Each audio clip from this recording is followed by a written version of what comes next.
ಸಮಸ್ತ ಕನ್ನಡಿಗರಿಗೆ ನಮಸ್ಕಾರ. ಪ್ರಮುಖ ಹಾಗೂ ಸ್ವಾರಸ್ಯಕರ ಸುದ್ದಿಗಳೊಂದಿಗೆ ನಾನು ಅಂಧಾನಿ ಬಬಾಷಿ. ನೀವು ನೋಡ್ತಾ ಇದ್ದೀರಿ ಬಿಬಿ ನ್ಯೂಸ್ ಕನ್ನಡ. ಇದು ಫಸ್ಟ್ ಫೋಕಸ್.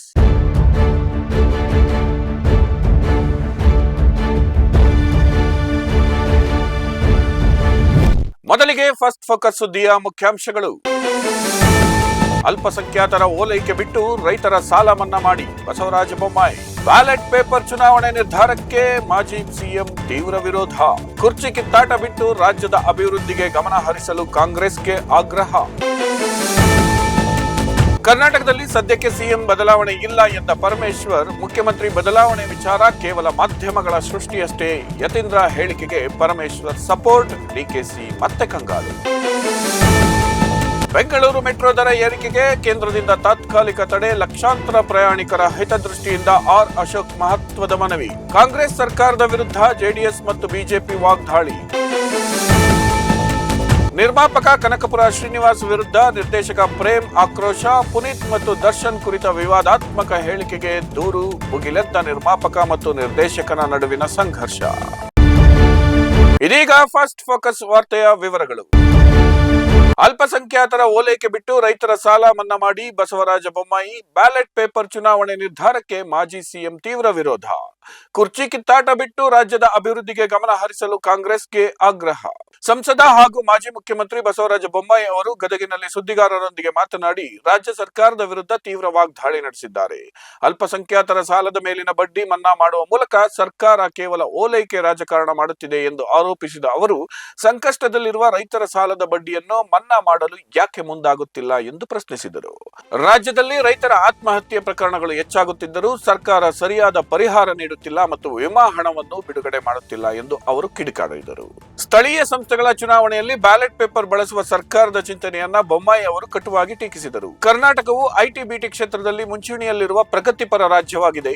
ಇಂತಹ ರಾಜ್ಯವನ್ನ ಸರ್ಕಾರ ಮತ್ತೆ ಪ್ರಾಚೀನ ಕಾಲಕ್ಕೆ ಕೊಂಡೊಯ್ಯುತ್ತಿದೆ ಎಂದು ಅವರು ಹರಿಹಾಯ್ದರು. ಇವಿಎಂ ಮೇಲೆ ನಂಬಿಕೆ ಇಲ್ಲದಿದ್ದರೆ ಸದ್ಯ ಇವಿಎಂ ಮೂಲಕವೇ ಗೆದ್ದಿರುವ ಕಾಂಗ್ರೆಸ್ ನಾಯಕರು ಮೊದಲು ತಮ್ಮ ಸ್ಥಾನಗಳಿಗೆ ರಾಜೀನಾಮೆ ನೀಡಿ ನಂತರ ಬ್ಯಾಲೆಟ್ ಪೇಪರ್ನಲ್ಲಿ ಚುನಾವಣೆ ಎದುರಿಸಲಿ ಎಂದು ಸವಾಲು ಹಾಕಿದರು. ಭಾರತದ ಚುನಾವಣಾ ಆಯೋಗವು ವಿಶ್ವಕ್ಕೆ ಮಾದರಿಯಾಗಿದ್ದು ಇವಿಎಂ ಹ್ಯಾಕ್ ಮಾಡಲು ಸಾಧ್ಯವಿಲ್ಲ ಎಂದು ಸಾಬೀತಾಗಿದ್ದರೂ ಕಾಂಗ್ರೆಸ್ ಗೊಂದಲ ಸೃಷ್ಟಿಸುತ್ತಿದೆ ಎಂದರು. ಇದೇ ವೇಳೆ ಕಾಂಗ್ರೆಸ್ ಪಕ್ಷದೊಳಗಿನ ನಾಯಕತ್ವ ಬದಲಾವಣೆಯ ಚರ್ಚೆಯ ಕುರಿತು ಪ್ರತಿಕ್ರಿಯಿಸಿದ ಬೊಮ್ಮಾಯಿ, ಮುಖ್ಯಮಂತ್ರಿ ಸಿದ್ದರಾಮಯ್ಯ ಅವರ ಮಗ ಯತೀಂದ್ರ ಅವರು ನೀಡುತ್ತಿರುವ ಹೇಳಿಕೆಗಳೇ ಗೊಂದಲಕ್ಕೆ ಮೂಲ ಎಂದು ಅಭಿಪ್ರಾಯಪಟ್ಟರು. ಮಗನ ಪ್ರಮಾಣ ಪತ್ರ ಇಟ್ಟುಕೊಂಡು ಮುಖ್ಯಮಂತ್ರಿಗಳು ಆಡಳಿತ ನಡೆಸುವ ಅಗತ್ಯವಿಲ್ಲ. ಕಾಂಗ್ರೆಸ್ ಹೈಕಮಾಂಡ್ ಕೂಡಲೇ ಈ ನಾಟಕವನ್ನ ಬಂದ್ ಮಾಡಿಸಿ ಅಭಿವೃದ್ಧಿ ಕಡೆ ಗಮನ ಹರಿಸಬೇಕು ಎಂದು ಅವರು ಆಗ್ರಹಿಸಿದರು. ಇದರೊಂದಿಗೆ ಗದಗದಲ್ಲಿ ಕೇಂದ್ರೀಯ ವಿದ್ಯಾಲಯ ಸ್ಥಾಪನೆ ಹಾಗೂ ಲಕ್ಕುಂಡಿಯನ್ನು ಯುನೆಸ್ಕೋ ಪಾರಂಪರಿಕ ಪಟ್ಟಿಗೆ ಸೇರಿಸುವ ಪ್ರಯತ್ನಗಳ ಕುರಿತು ಕೇಂದ್ರ ಸಚಿವರೊಂದಿಗೆ ಮಾತುಕತೆ ನಡೆಸಿರುವುದಾಗಿ ಅವರು ಇದೇ ಸಂದರ್ಭದಲ್ಲಿ ತಿಳಿಸಿದರು. ಕರ್ನಾಟಕದಲ್ಲಿ ಸದ್ಯಕ್ಕೆ ಸಿಎಂ ಬದಲಾವಣೆ ಇಲ್ಲ ಎಂದ ಪರಮೇಶ್ವರ್, ಮುಖ್ಯಮಂತ್ರಿ ಬದಲಾವಣೆ ವಿಚಾರ ಕೇವಲ ಮಾಧ್ಯಮಗಳ ಸೃಷ್ಟಿಯಷ್ಟೇ. ಯತೀಂದ್ರ ಹೇಳಿಕೆಗೆ ಪರಮೇಶ್ವರ್ ಸಪೋರ್ಟ್, ಡಿಕೆಶಿ ಮತ್ತೆ ಕಂಗಾಲು. ರಾಜ್ಯ ರಾಜಕೀಯದಲ್ಲಿ ಮತ್ತೆ ನಾಯಕತ್ವ ಬದಲಾವಣೆಯ ಚರ್ಚೆಗಳು ತೀವ್ರ ಸ್ವರೂಪ ಪಡೆದುಕೊಂಡಿರುವ ಬೆನ್ನಲ್ಲೇ ಗೃಹ ಸಚಿವ ಡಾಕ್ಟರ್ ಜಿ ಪರಮೇಶ್ವರ್ ಅವರು ಮಹತ್ವದ ಹೇಳಿಕೆ ನೀಡಿದ್ದಾರೆ. ಶನಿವಾರ ಮೈಸೂರಿನಲ್ಲಿ ಸುದ್ದಿಗಾರರೊಂದಿಗೆ ಮಾತನಾಡಿದ ಅವರು, ಪಕ್ಷದ ಹೈಕಮಾಂಡ್ ಈ ಬಗ್ಗೆ ಮೌನವಾಗಿದೆ ಎಂದರೆ ಸದ್ಯಕ್ಕೆ ಮುಖ್ಯಮಂತ್ರಿಗಳ ಬದಲಾವಣೆ ಇಲ್ಲ ಎಂದೇ ಅರ್ಥ ಎಂದು ಸ್ಪಷ್ಟಪಡಿಸಿದರು. ಹೈಕಮಾಂಡ್ ಎಲ್ಲವನ್ನು ಗಮನಿಸುತ್ತಿದ್ದು ವರಿಷ್ಠರು ತೆಗೆದುಕೊಳ್ಳುವ ನಿರ್ಧಾರವೇ ಅಂತಿಮವಾಗಿರುತ್ತದೆ ಎಂದು ಅವರು ಹೇಳಿದರು. ಸಿದ್ದರಾಮಯ್ಯನವರೇ 5 ವರ್ಷಗಳ ಕಾಲ ಮುಖ್ಯಮಂತ್ರಿಯಾಗಿ ಇರುತ್ತಾರೆ ಎಂಬ ಯತೀಂದ್ರ ಸಿದ್ದರಾಮಯ್ಯ ಅವರ ಹೇಳಿಕೆಯ ಕುರಿತು ಪ್ರತಿಕ್ರಿಯಿಸಿದ ಪರಮೇಶ್ವರ್, ಅದು ಅವರ ವೈಯಕ್ತಿಕ ಅಭಿಪ್ರಾಯವಾಗಿರಬಹುದು. ನಾಯಕತ್ವದ ಬಗ್ಗೆ ಕಾಂಗ್ರೆಸ್ ಪಕ್ಷದೊಳಗೆ ಯಾವುದೇ ಗೊಂದಲಗಳಿಲ್ಲ. ಒಂದು ವೇಳೆ ಅಂತಹ ಪರಿಸ್ಥಿತಿ ಇದ್ದಿದ್ದರೆ ಶಾಸಕಾಂಗ ಪಕ್ಷದ ಸಭೆಯಲ್ಲಿ ಅದು ವ್ಯಕ್ತವಾಗುತ್ತಿತ್ತು. ಆದರೆ ಇತ್ತೀಚೆಗೆ ನಡೆದ ಸಭೆಯಲ್ಲಿ ಈ ಬಗ್ಗೆ ಯಾರೂ ಮಾತನಾಡಿಲ್ಲ. ಸದ್ಯಕ್ಕೆ ಮುಖ್ಯಮಂತ್ರಿಗಳು ಬಜೆಟ್ ಮಂಡನೆಗೆ ಸಿದ್ಧತೆ ನಡೆಸುತ್ತಿದ್ದಾರೆ ಎಂದು ಅವರು ತಿಳಿಸಿದರು. ಅಧಿಕಾರ ಹಂಚಿಕೆಯ ಬಗ್ಗೆ ಯಾವುದೇ ಒಪ್ಪಂದದ ಪ್ರಸ್ತಾಪವಾಗಿಲ್ಲ ಎಂದು ತಿಳಿಸಿದ ಅವರು, ಹೈಕಮಾಂಡ್ ಸಿದ್ದರಾಮಯ್ಯ ಅವರನ್ನು ಮುಖ್ಯಮಂತ್ರಿ ಎಂದು ಘೋಷಿಸಿದ ಮೇಲೆ ಅವರ ಬದಲಾವಣೆಯ ಬಗ್ಗೆ ಎಲ್ಲಿಯೂ ಚರ್ಚೆ ನಡೆಸಿಲ್ಲ ಎಂದು ಸಮರ್ಥಿಸಿಕೊಂಡರು. ಬೆಂಗಳೂರು ಮೆಟ್ರೋ ದರ ಏರಿಕೆಗೆ ಕೇಂದ್ರದಿಂದ ತಾತ್ಕಾಲಿಕ ತಡೆ, ಲಕ್ಷಾಂತರ ಪ್ರಯಾಣಿಕರ ಹಿತದೃಷ್ಟಿಯಿಂದ ಆರ್ ಅಶೋಕ್ ಮಹತ್ವದ ಮನವಿ. ಕಾಂಗ್ರೆಸ್ ಸರ್ಕಾರದ ವಿರುದ್ಧ ಜೆಡಿಎಸ್ ಮತ್ತು ಬಿಜೆಪಿ ವಾಗ್ದಾಳಿ. ಬೆಂಗಳೂರು ಮೆಟ್ರೋ ಪ್ರಯಾಣಿಕರಿಗೆ ದೊಡ್ಡ ಸಮಾಧಾನದ ಸುದ್ದಿಯೊಂದು ಸಿಕ್ಕಿದೆ. ಸೋಮವಾರದಿಂದ ಜಾರಿಗೆ ಬರಬೇಕಿದ್ದ ಮೆಟ್ರೋ ದರ ಏರಿಕೆಯನ್ನ ಸದ್ಯಕ್ಕೆ ತಡೆ ಹಿಡಿಯುವಂತೆ ಕೇಂದ್ರ ಸಚಿವ ಮನೋಹರ್ ಲಾಲ್ ಖಟ್ಟರ್ ಅವರು ಅಧಿಕಾರಿಗಳಿಗೆ ಸೂಚನೆ ನೀಡಿದ್ದಾರೆ ಎಂದು ವಿಧಾನಸಭೆಯ ವಿರೋಧ ಪಕ್ಷದ ನಾಯಕ ಆರ್ ಅಶೋಕ್ ತಿಳಿಸಿದ್ದಾರೆ. ಬೆಂಗಳೂರು ಈಗಾಗಲೇ ದೇಶದಲ್ಲೇ ದುಬಾರಿ ಮೆಟ್ರೋ ದರ ಹೊಂದಿರುವ ನಗರವಾಗಿದ್ದು, ದರ ಏರಿಕೆಯು ಜನಸಾಮಾನ್ಯರಿಗೆ ಹೊರೆಯಾಗಲಿದೆ ಎಂದು ಕೇಂದ್ರ ಸಚಿವರ ಗಮನಕ್ಕೆ ತಂದ ಬಳಿಕ ಈ ಮಹತ್ವದ ನಿರ್ಧಾರ ಹೊರಬಿದ್ದಿದೆ. ದರ ನಿಗದಿ ಸಮಿತಿಯ ಕಾರ್ಯವೈಖರಿಯನ್ನು ಕೇಂದ್ರ ಸಚಿವರು ಸ್ವತಃ ಪರಿಶೀಲಿಸುವುದಾಗಿ ಭರವಸೆ ನೀಡಿದ್ದಾರೆ. ಅಲ್ಲದೆ ರಾಜ್ಯ ಸರ್ಕಾರವು ವೈಜ್ಞಾನಿಕವಾಗಿ ದರ ಪರಿಷ್ಕರಣೆ ನಡೆಸಲು ಹೊಸ ಸಮಿತಿ ರಚನೆಗೆ ವಿನಂತಿಸಿದರೆ ಅದಕ್ಕೆ ಪೂರಕವಾಗಿ ಸ್ಪಂದಿಸುವುದಾಗಿ ಸಚಿವರು ತಿಳಿಸಿದ್ದಾರೆ. ಮೆಟ್ರೋ ಪ್ರಯಾಣವು ಸಾಮಾನ್ಯ ನಾಗರಿಕರಿಗೂ ಕೈಗೆಟುಕುವ ದರದಲ್ಲಿ ಇರಬೇಕು ಎನ್ನುವುದು ಬಿಜೆಪಿ ನಾಯಕರ ವಾದವಾಗಿದೆ. ಈ ನಿರ್ಧಾರದಿಂದ ದೈನಂದಿನ ಪ್ರಯಾಣಿಕರು ಸದ್ಯಕ್ಕೆ ನಿಟ್ಟುಸಿರು ಬಿಡುವಂತಾಗಿದೆ. ಇದೇ ವೇಳೆ ದರ ಏರಿಕೆ ವಿಚಾರದಲ್ಲಿ ರಾಜ್ಯ ಕಾಂಗ್ರೆಸ್ ಸರ್ಕಾರದ ವಿರುದ್ಧ ಪ್ರತಿಪಕ್ಷಗಳು ತೀವ್ರ ಆಕ್ರೋಶ ವ್ಯಕ್ತಪಡಿಸಿವೆ. ಸರ್ಕಾರವು ಆರ್ಥಿಕವಾಗಿ ದಿವಾಳಿಯಾಗಿರುವುದರಿಂದ ಜನರ ಮೇಲೆ ಹೊರೆ ಹಾಕುತ್ತಿದೆ ಎಂದು ಜೆಡಿಎಸ್ ಯುವ ಘಟಕದ ರಾಜ್ಯಾಧ್ಯಕ್ಷ ನಿಖಿಲ್ ಕುಮಾರಸ್ವಾಮಿ ಟೀಕಿಸಿದ್ದಾರೆ. ಕಾಂಗ್ರೆಸ್ ನಾಯಕರ ಕುರ್ಚಿ ಕಿತ್ತಾಟಕ್ಕೆ ಬೆಂಗಳೂರಿನ ಜನತೆ ಬಲಿಯಾಗುತ್ತಿದ್ದಾರೆ ಎಂದು ಅವರು ವಾಗ್ದಾಳಿ ನಡೆಸಿದ್ದಾರೆ. ಮೆಟ್ರೋ ದರ ಏರಿಕೆ ವಿಚಾರವು ಈಗ ರಾಜ್ಯ ಮತ್ತು ಕೇಂದ್ರದ ನಡುವಿನ ರಾಜಕೀಯ ಸಂಘರ್ಷಕ್ಕೂ ವೇದಿಕೆಯಾಗಿದೆ. ಎಸ್ಎಸ್ಎಲ್ಸಿ ಪರೀಕ್ಷೆಯಲ್ಲಿ ಹಿಂದಿ ವಿಷಯ ಪಾಸ್ ಕಡ್ಡಾಯಕ್ಕೆ ವಿರೋಧ, ಗ್ರಾಮೀಣ ವಿದ್ಯಾರ್ಥಿಗಳ ಹಿತದೃಷ್ಟಿಯಿಂದ ಸರ್ಕಾರದ ನಿರ್ಧಾರಕ್ಕೆ ಭಾರೀ ಒತ್ತಡ. ತಮಿಳುನಾಡು ಮಾದರಿಯ ದ್ವಿಭಾಷಾ ನೀತಿ ಜಾರಿಗೆ ಕನ್ನಡ ಪರ ಸಂಘಟನೆಗಳ ಆಗ್ರಹ. 2025-26ನೇ ಸಾಲಿನ ಎಸ್ಎಸ್ಎಲ್ಸಿ ಪರೀಕ್ಷೆಗಳು ಸಮೀಪಿಸುತ್ತಿದ್ದಂತೆ ತೃತೀಯ ಭಾಷೆಯಾದ ಹಿಂದಿ ವಿಷಯದಲ್ಲಿ ತೇರ್ಗಡೆಯಾಗುವುದನ್ನು ಕಡ್ಡಾಯಗೊಳಿಸಬಾರದು ಎಂಬ ಚರ್ಚೆ ರಾಜ್ಯದಲ್ಲಿ ತೀವ್ರಗೊಂಡಿದೆ. ಗ್ರಾಮೀಣ ಭಾಗದ ವಿದ್ಯಾರ್ಥಿಗಳಿಗೆ ಕನ್ನಡ ಮತ್ತು ಇಂಗ್ಲಿಷ್ ಜೊತೆಗೆ ಹಿಂದಿಯನ್ನು ಕಲಿಯುವುದು ಹೊರೆಯಾಗುತ್ತಿದೆ. ಗಣಿತ, ವಿಜ್ಞಾನದಂತಹ ಪ್ರಮುಖ ವಿಷಯಗಳಲ್ಲಿ ಉತ್ತಮ ಅಂಕ ಗಳಿಸಿದರೂ ಕೇವಲ ಹಿಂದಿಯಲ್ಲಿ ಅನುತ್ತೀರ್ಣರಾದ ಕಾರಣಕ್ಕೆ ಸಾವಿರಾರು ವಿದ್ಯಾರ್ಥಿಗಳ ಶೈಕ್ಷಣಿಕ ವರ್ಷ ವ್ಯರ್ಥವಾಗುತ್ತಿದೆ ಎಂದು ಪೋಷಕರು ಮತ್ತು ಶಿಕ್ಷಣ ತಜ್ಞರು ಆತಂಕ ವ್ಯಕ್ತಪಡಿಸಿದ್ದಾರೆ. ಕನ್ನಡ ಪರ ಹೋರಾಟಗಾರರು ಈ ಕ್ರಮವನ್ನು ಹಿಂದಿ ಹೇರಿಕೆ ಎಂದು ಬಣ್ಣಿಸಿದ್ದು, ತಮಿಳುನಾಡು ಮಾದರಿಯಲ್ಲಿ ದ್ವಿಭಾಷಾ ನೀತಿಯನ್ನು ಅಳವಡಿಸಿಕೊಳ್ಳಬೇಕು ಎಂದು ಆಗ್ರಹಿಸಿದ್ದಾರೆ. ಹಿಂದಿಯನ್ನು ಕೇವಲ ಐಚ್ಛಿಕ ವಿಷಯವನ್ನಾಗಿ ಇರಿಸಬೇಕು ಅಥವಾ ಪರೀಕ್ಷಾ ಫಲಿತಾಂಶದಲ್ಲಿ ಅದರ ಅಂಕಗಳನ್ನು ಪರಿಗಣಿಸಬಾರದು ಎಂಬುದು ಇವರ ಪ್ರಮುಖ ಬೇಡಿಕೆಯಾಗಿದೆ. ವೃತ್ತಿಪರ ಶಿಕ್ಷಣಕ್ಕೆ ಅಥವಾ ಭವಿಷ್ಯದ ಉದ್ಯೋಗಕ್ಕೆ ಹಿಂದಿ ಪಾಂಡಿತ್ಯ ಅನಿವಾರ್ಯವಲ್ಲದ ಕಾರಣ ಇದನ್ನು ವಿದ್ಯಾರ್ಥಿಗಳ ಮೇಲೆ ಹೇರುವುದು ಸರಿಯಲ್ಲ ಎಂಬ ವಾದ ಕೇಳಿಬರುತ್ತಿದೆ. ಈಗಾಗಲೇ ಶಿಕ್ಷಣ ಇಲಾಖೆಗೆ ಈ ಕುರಿತು ಹಲವಾರು ಮನವಿಗಳು ಸಲ್ಲಿಕೆಯಾಗಿದ್ದು, ಸರ್ಕಾರವು ಪರೀಕ್ಷಾ ನಿಯಮಗಳಲ್ಲಿ ಬದಲಾವಣೆ ತರುತ್ತದೆ ಎಂಬ ಕುತೂಹಲ ಮೂಡಿದೆ.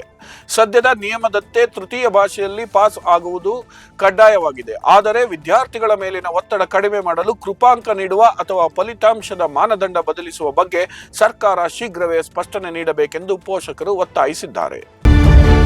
ಗೃಹಲಕ್ಷ್ಮಿ ಯೋಜನೆಯ ಹಣ ದುರುಪಯೋಗಕ್ಕೆ ಬ್ರೇಕ್ ಹಾಕಲು ಸರ್ಕಾರ ಸನ್ನದ್ಧ. ಫಲಾನುಭವಿಗಳಿಗೆ ಇನ್ನು ಮುಂದೆ ಜೀವಿತ ಪ್ರಮಾಣ ಪತ್ರ ಸಲ್ಲಿಕೆ ಕಡ್ಡಾಯ ಸಾಧ್ಯತೆ. ಮೃತಪಟ್ಟವರ ಖಾತೆಗಳಿಗೆ ಹಣ ಜಮಾ ಆಗುವುದನ್ನು ತಡೆಯಲು ಕಠಿಣ ಕ್ರಮ.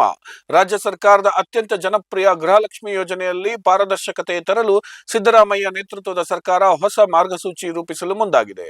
ಈ ಯೋಜನೆಯಡಿ ಪ್ರತಿ ತಿಂಗಳು ಮನೆ ಯಜಮಾನಿಯ ಖಾತೆಗೆ 2,000 ರೂಪಾಯಿ ಜಮಾ ಮಾಡಲಾಗುತ್ತಿದೆ. ಆದರೆ ಇತ್ತೀಚಿನ ದಿನಗಳಲ್ಲಿ ಮರಣ ಹೊಂದಿರುವ ಫಲಾನುಭವಿಗಳ ಖಾತೆಗಳಿಗೂ ಹಣ ಸಂದಾಯವಾಗುತ್ತಿರುವ ದೂರುಗಳು ಕೇಳಿ ಬಂದಿವೆ.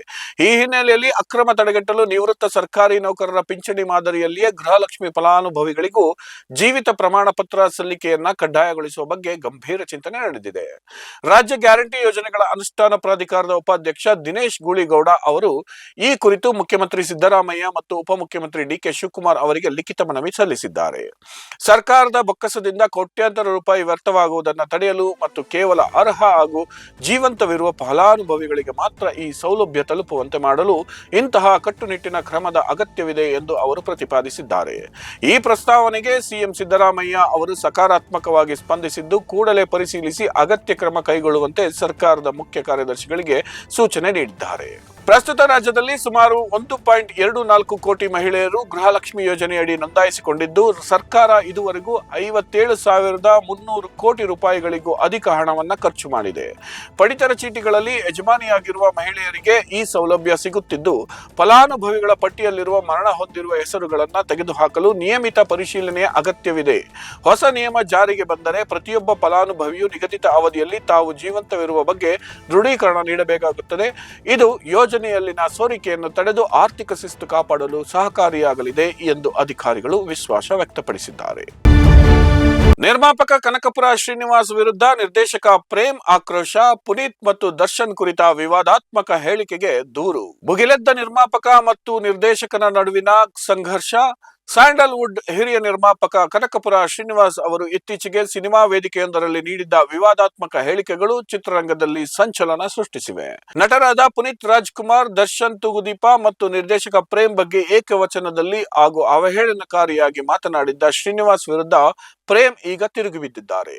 ಈ ಸಂಬಂಧ ಪ್ರೇಮ್ ಅವರು ಕರ್ನಾಟಕ ಚಲನಚಿತ್ರ ವಾಣಿಜ್ಯ ಮಂಡಳಿಗೆ ಅಧಿಕೃತವಾಗಿ ದೂರು ಸಲ್ಲಿಸಿದ್ದು, ಸಾರ್ವಜನಿಕವಾಗಿ ಶ್ರೀನಿವಾಸ್ ಅವರ ವರ್ತನೆಯನ್ನ ತೀವ್ರವಾಗಿ ಖಂಡಿಸಿದ್ದಾರೆ. ಮಾಧ್ಯಮಗಳೊಂದಿಗೆ ಮಾತನಾಡಿದ ಪ್ರೇಮ್, ಪುನೀತ್ ರಾಜ್ಕುಮಾರ್ ಅವರ ಬಗ್ಗೆ ನೀಡಿರುವ ಹೇಳಿಕೆಗೆ ತೀವ್ರ ಬೇಸರ ವ್ಯಕ್ತಪಡಿಸಿದರು. ಪುನೀತ್ ಅವರು ನಮ್ಮೊಂದಿಗಿದ್ದಾಗಲೇ ಈ ಮಾತುಗಳನ್ನು ಹೇಳಬೇಕಿತ್ತು. ಅವರು ಇಲ್ಲದ ಸಮಯದಲ್ಲಿ ಅಸಂಬದ್ಧವಾಗಿ ಮಾತನಾಡುವುದು ಸರಿಯಲ್ಲ ಎಂದು ಕಿಡಿಕಾರಿದರು. ಇದೇ ವೇಳೆ ಜೈಲಿನಲ್ಲಿರುವ ನಟ ದರ್ಶನ್ ಕುರಿತು ಮಾತನಾಡಿರುವುದನ್ನ ಮಾನವೀಯತೆ ಇಲ್ಲದ ಕೆಲಸ ಎಂದು ಪ್ರೇಮ್ ಬಣ್ಣಿಸಿದರು. ತಮ್ಮ ಗಂಡಸ್ತನಕ್ಕೆ ಸವಾಲು ಹಾಕಿದ್ದ ಶ್ರೀನಿವಾಸ್ಗೆ ಪ್ರೇಮ್ ಕೂಡ ಸವಾಲು ಹಾಕಿದ್ದು, ಚಂದ್ರ ಲೇಔಟ್ನಲ್ಲಿರುವ ನನ್ನ ಕಚೇರಿಗೆ ಬನ್ನಿ ಎಂದು ನೇರವಾಗಿ ಉತ್ತರಿಸಿದ್ದಾರೆ.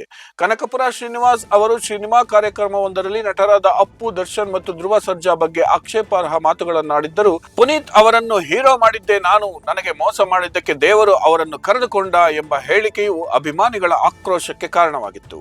ಈ ವಿವಾದ ಈಗ ಫಿಲ್ಮ್ ಚೇಂಬರ್ ಮೆಟ್ಟಿಲೇರಿದ್ದು, ಪೊಲೀಸರಿಗೂ ದೂರು ನೀಡಲಾಗಿದೆ ಎಂದು ತಿಳಿದು ಬಂದಿದೆ. ಕನಕಪುರ ಶ್ರೀನಿವಾಸ್ ಹತಾಶೆಯಿಂದಲೋ ಮತಿಭ್ರಮಣೆಯಿಂದಲೋ ಈ ರೀತಿಯಾಗಿ ಮಾತಾಡಿರಬೇಕು ಎಂದು ಚಿತ್ರರಂಗ ಮಾತನಾಡಿಕೊಳ್ಳುತ್ತಿದೆ. ಚಿತ್ರರಂಗದ ಹಿರಿಯರು ಈ ಘರ್ಷಣೆಯನ್ನು ಹೇಗೆ ಶಮನ ಮಾಡುತ್ತಾರೆ ಎಂಬುದು ಈಗ ಕುತೂಹಲ ಮೂಡಿಸಿದೆ. ಸೂರ್ಯಕುಮಾರ್ ಯಾದವ್ ಅಬ್ಬರದ ಬ್ಯಾಟಿಂಗ್ಗೆ ಅಮೆರಿಕ ಬೌಲರ್ಗಳು ತತ್ತರ. ಪಾಕಿಸ್ತಾನದ ಬಾಬರ್ ಅಜಂ ದಾಖಲೆ ಮುರಿದ ಭಾರತದ ನಾಯಕ. ಟಿ20 ವಿಶ್ವಕಪ್ ಚೊಚ್ಚಲ ಪಂದ್ಯದಲ್ಲೇ ಸೂರ್ಯನ ಐತಿಹಾಸಿಕ ಸಾಧನೆ. ಐಸಿಸಿ ಟಿ20 ವಿಶ್ವಕಪ್ನ ಆರಂಭಿಕ ಪಂದ್ಯದಲ್ಲಿ ಭಾರತದ ನಾಯಕ ಸೂರ್ಯಕುಮಾರ್ ಯಾದವ್ ದಾಖಲೆ ಬರೆದಿದ್ದಾರೆ. ಮುಂಬೈನ ವಾಂಖೆಡೆ ಕ್ರೀಡಾಂಗಣದಲ್ಲಿ ನಡೆದ ಅಮೆರಿಕ ವಿರುದ್ಧದ ಪಂದ್ಯದಲ್ಲಿ ಅಬ್ಬರಿಸಿದ ಸೂರ್ಯ ಕೇವಲ 49 ಎಸೆತಗಳಲ್ಲಿ 4 ಸಿಕ್ಸರ್ ಹಾಗೂ 10 ಬೌಂಡರಿಗಳ ನೆರವಿನಿಂದ ಅಜೇಯ 84 ರನ್ ಸಿಡಿಸಿದರು. ಈ ಭರ್ಜರಿ ಬ್ಯಾಟಿಂಗ್ ಮೂಲಕ ಅವರು ಪಾಕಿಸ್ತಾನದ ನಾಯಕ ಬಾಬರ್ ಅಜಂ ಅವರ ಹೆಸರಿನಲ್ಲಿದ್ದ ಪ್ರಮುಖ ದಾಖಲೆಯನ್ನ ಅಳಿಸಿ ಹಾಕಿದ್ದಾರೆ. ಈ ಪಂದ್ಯದಲ್ಲಿ ಭಾರತದ ಆರಂಭಿಕ ಬ್ಯಾಟರ್ ಅಭಿಷೇಕ್ ಶರ್ಮಾ ಮೊದಲ ಎಸೆತದಲ್ಲೇ ಶೂನ್ಯಕ್ಕೆ ಔಟ್ ಆಗುವ ಮೂಲಕ ನಿರಾಸೆ ಮೂಡಿಸಿದರು. ತಮ್ಮ ಚೊಚ್ಚಲ ವಿಶ್ವಕಪ್ ಪಂದ್ಯದಲ್ಲೇ ಡಕೌಟ್ ಆದ ಹೀನಾಯ ದಾಖಲೆಗೆ ಅವರು ಪಾತ್ರರಾದರು. ಅದರಲ್ಲೂ ಬೇಗನೆ ಉತ್ತಮ ಆಟಗಾರರ 4 ವಿಕೆಟ್ಗಳನ್ನು ಕಳೆದುಕೊಂಡು ಭಾರತ ಸಂಕಷ್ಟ ಸ್ಥಿತಿಗೆ ತಲುಪಿತ್ತು. ಆದರೆ 2ನೇ ಕ್ರಮಾಂಕದಲ್ಲಿ ಕ್ರೀಸ್ಗೆ ಬಂದ ನಾಯಕ ಸೂರ್ಯಕುಮಾರ್ ಯಾದವ್ ಪರಿಸ್ಥಿತಿಯನ್ನು ಸಮರ್ಥವಾಗಿ ನಿಭಾಯಿಸಿದರು. ಆರಂಭದಲ್ಲಿ ಸಂಯಮದಿಂದ ಆಡಿದ ಅವರು ನಂತರ ಅಮೆರಿಕದ ಬೌಲರ್ಗಳ ಬೆವರಿಳಿಸಿ ತಂಡಕ್ಕೆ ಸವಾಲಿನ ಮೊತ್ತ ತಂದುಕೊಟ್ಟರು. ನಾಯಕರಾಗಿ ತಮ್ಮ ಮೊದಲ ಟಿ20 ವಿಶ್ವಕಪ್ ಪಂದ್ಯದಲ್ಲೇ ವೈಯಕ್ತಿಕ ಗರಿಷ್ಠ ರನ್ ಗಳಿಸಿದ ವಿಶ್ವದ 2ನೇ ಬ್ಯಾಟರ್ ಎಂಬ ಕೀರ್ತಿ ಈಗ ಸೂರ್ಯ ಪಾಲಾಗಿದೆ.